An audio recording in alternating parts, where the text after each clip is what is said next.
and welcome to Let's Move with Charlotte, the podcast that is to get you to move. I will be discussing all things related to movement, joy, confidence, and anything in between because I am here to help you make those small daily habits, easy habits, and just to be you.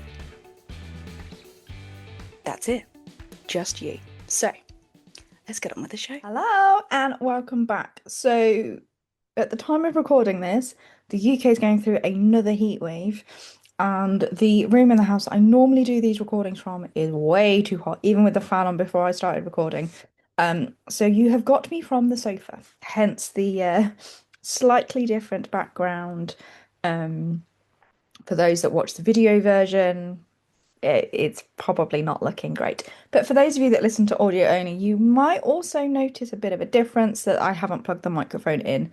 The setup just doesn't work. But hey, the podcast is getting out, and that's all that matters. And that's what I want to talk to you about this week, is that all too often we put this pressure on ourselves to be perfect, to have to do all the things, and particularly in a heat wave, that just goes out the window. So I came back from annual leave to 180 emails.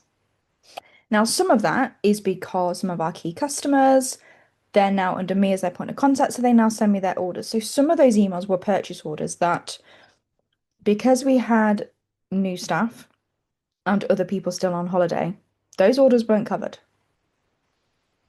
I must have had the best part of 100 orders not covered. And that's fine. But it's taken me most of the week to get caught up. But it has also fried my brain because it's been hot.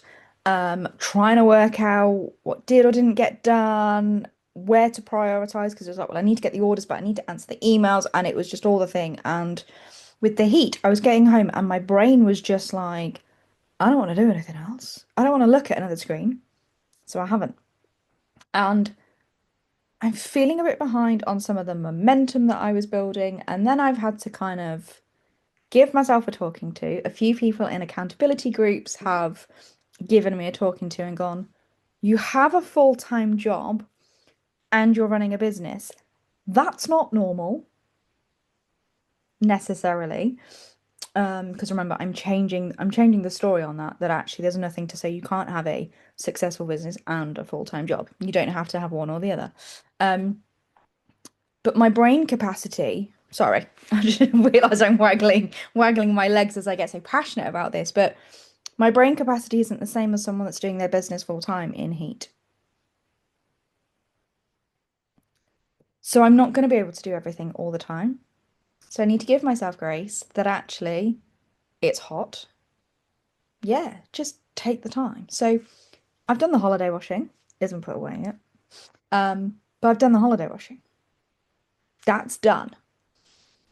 And I've been able to kind of just chill. My piano arrived this week, so my mum brought my piano that I've had since I was 7 over to my house. So I now get to play the piano as my decompression time. And I did a little video the other day. Oh my God, I'm a bit rusty. Need a bit of practice, but that's going to be another angle of self-care for me to just switch off. So I'm going to find some new music. I'm going to challenge myself to some pieces. But that's a new angle for me. And my point of this is women, and you know me, I'm trying not to be gendered with my language, and it's something I'm still working on, but women or those who identify as women or don't identify, kind of people, shall we say,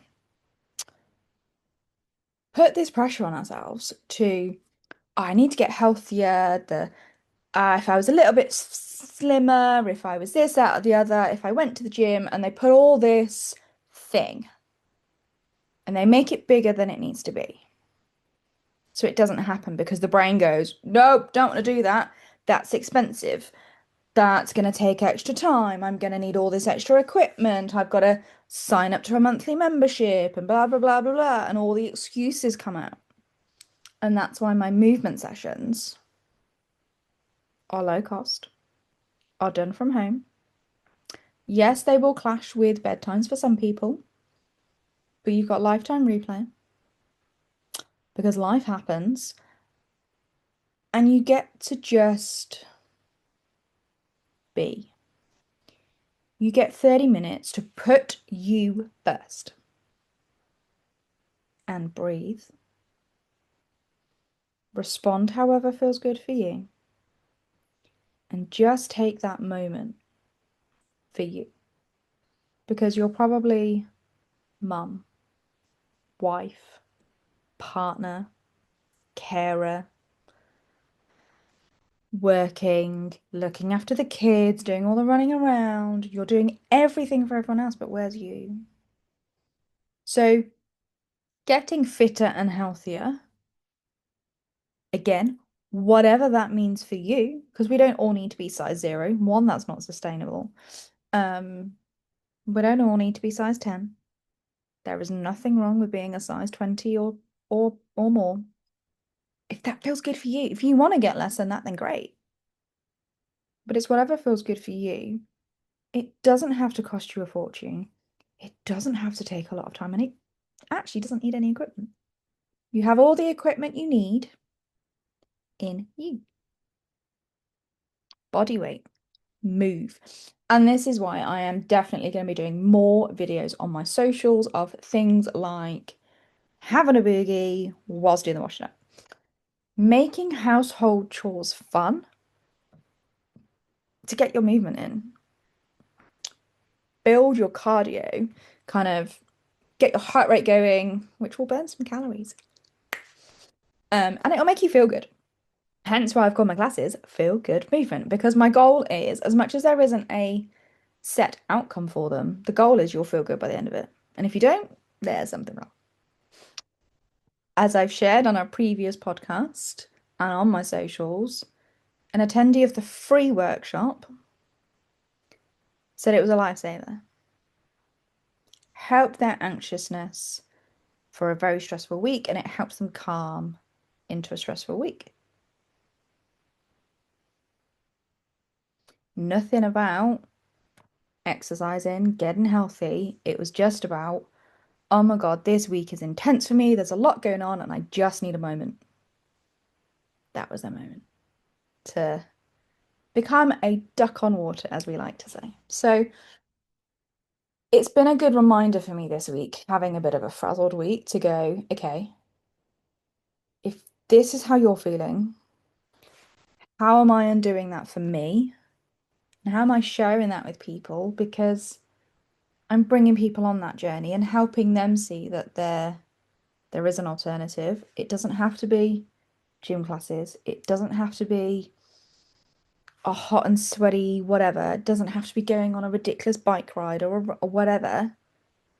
You can do it in your house. You can do it every day. You've got the skill set already.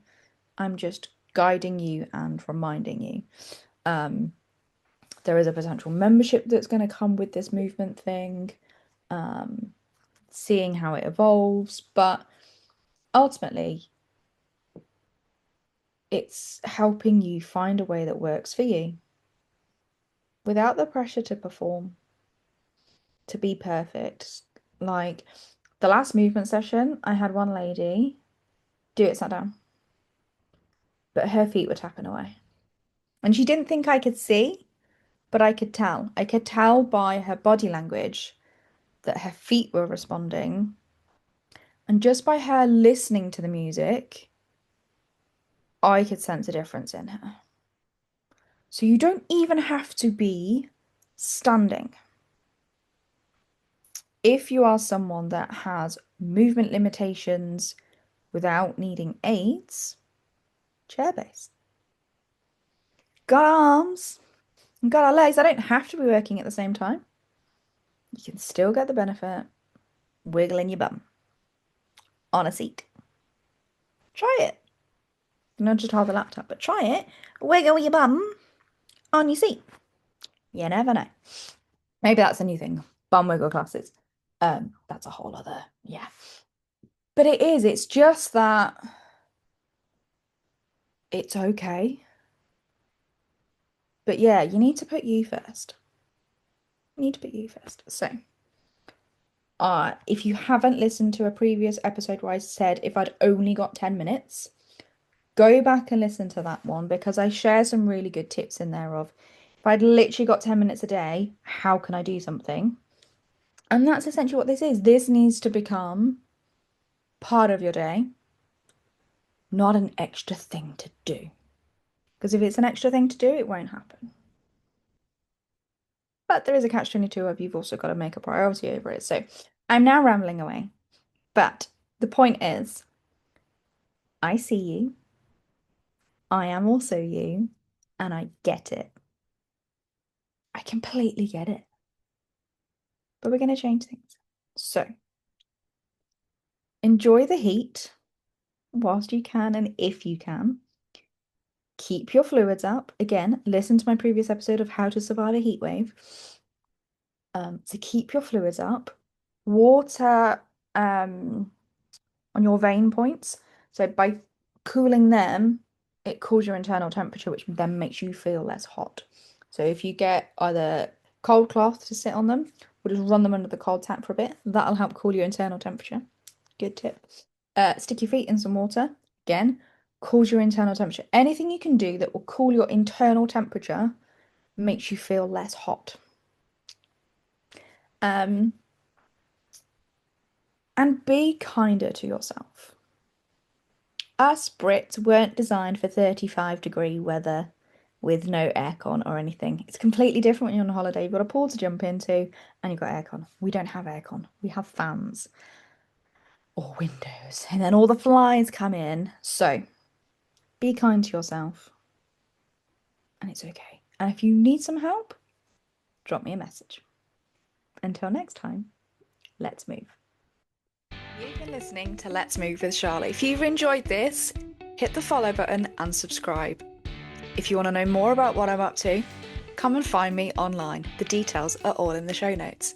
Until next time.